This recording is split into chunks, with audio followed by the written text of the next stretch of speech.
bonjour à toutes et à tous à notre balado MTL Connect 2025.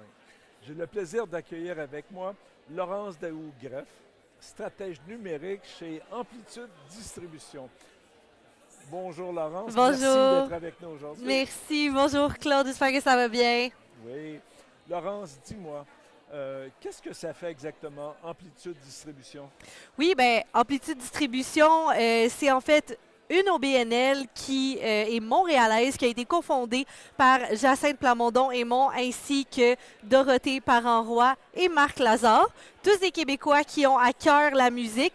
Et nous, on distribue les œuvres musicales des gens et on n'a pas de barrière à l'entrée, donc on est très ouvert à tout le monde et à tout type de musique. On veut que les gens aient leur place en ligne sur les gros distributeurs, les plateformes d'écoute comme Spotify, Apple Music, Deezer, Tidal et les autres de ce monde pour que tous puissent écouter leurs œuvres. Voilà. De quelle façon vous distribuez? Vous distribuez sur d'autres plateformes? Oui, on a plus de 40 plateformes en fait au total qui sont que nos services distribuent parce qu'il y a aussi des plateformes qui sont seulement disponibles en Inde. Il y en a aussi des plus grosses que c'est uniquement en France que ça va être énorme. On peut penser à Groover entre autres. Donc nous, on leur envoie les belles œuvres de nos membres à toutes ces belles plateformes-là, même si on peut pour donner un exemple, pour quelqu'un qui ne serait pas au courant, il y a une plateforme qui, si je ne me trompe pas, provient de l'Inde et qui s'appelle JioSaavn. Donc, nous, on n'y a pas nécessairement accès aussi, ou on y a accès, mais on n'y pense pas parce qu'on a d'autres alternatives. Donc, ces gens-là vont peut-être plus consommer à ce moment-là sur cette plateforme-là. C'est un peu l'équivalent des chaînes qu'on a à la télé, mais là, on parle de distribution musicale. Donc, chaque pays ou même chaque province va avoir sa chaîne préférée qui fait plus de streaming, si on veut. Là. Donc, voilà.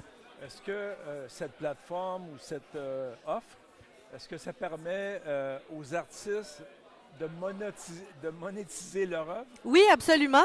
Dans le fond, nous, on travaille avec la Soproc, d'abord, qui est devenue Panorama depuis très peu, qui protège leurs droits. Ça, c'est la première chose. Et à travers tout ça, les artistes sont maîtres de leurs œuvres. Les droits sont à eux. Nous, on veut juste les protéger, mais on n'est pas la société de protection, donc on les réfère à la Soproc. Ils se font un compte et voilà, c'est réglé. Puis nous, pour leur verser des redevances, ça veut dire quand quelqu'un va écouter ton produit, ça va générer une écoute. On le sait, on est dans l'économie de l'attention de nos jours. Donc, cette écoute-là, cette conversion, si on veut, est monétisée et on reverse ça à nos membres par la suite.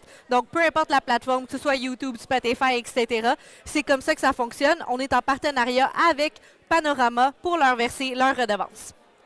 Donc, comme tu sais, Laurence, on est à MTL Connect, on parle de transition numérique, Dia.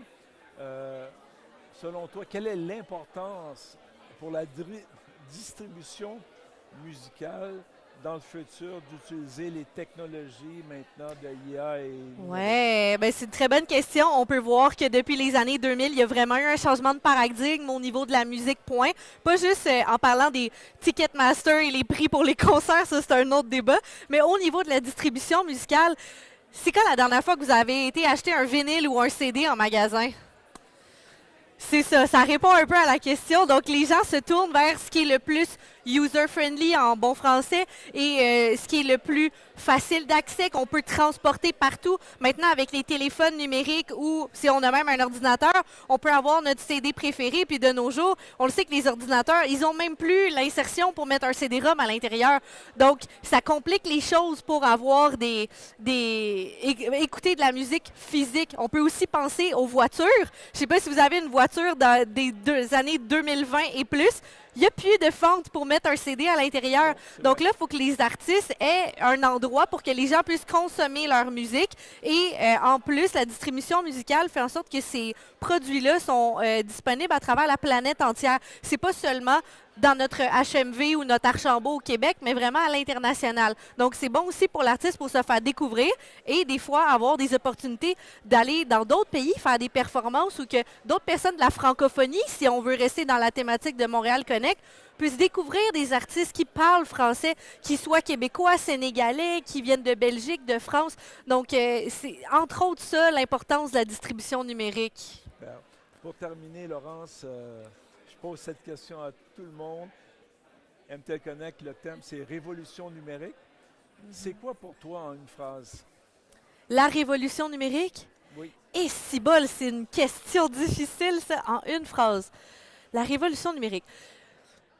J'ai de la misère à me poser en une phrase, donc ça va peut-être être plusieurs, mais je trouve que la technologie, comment je vois ça, c'est que l'humain crée de la technologie pour répondre à ses besoins. Mais là, une fois qu'on a créé un prototype ou une technologie, on trouve d'autres usages ou on trouve des manières de faire des ajouts à cette technologie-là et ça devient que des tremplins. Ce qui est le plus important dans toute cette beauté-là, qu'on est capable d'avoir des cerveaux puis des penseurs pour aller au-delà des besoins de demain, c'est de faire quelque chose qui est éthique et protéger les droits. Tu sais, on parlait de Panorama puis de la SOPROC tout à l'heure pour protéger les droits d'auteur en musique. Il y a plein d'autres instances qui existent comme la PEM aussi qui protège les droits. Il y a la SOCAN aussi au niveau de la musique. Mais au niveau de tout ce qui est écoute, la technologie nous dépasse tellement. Tous ces tremplins-là n'arrêtent pas de se multiplier. Il faut trouver une manière que ça reste éthique et profitable pour tout le monde, mais qu'on ne se fasse pas arracher la laine sur notre dos, hein, comme on dit. Donc, pour moi, ça serait ça, révolution. C'est comment révolutionner nos manières de faire et nos technologies qui sont déjà en train de se développer, mais d'une manière de garder une éthique de travail ou de distribution ou de peu importe, là. Ouais. Merci beaucoup, Laurence, Ben pour cet merci, échange merci, sur très l'écosystème apprécié. numérique musical. Oui, merci pour votre temps, très apprécié. Super. Merci à toutes et à tous. À la prochaine.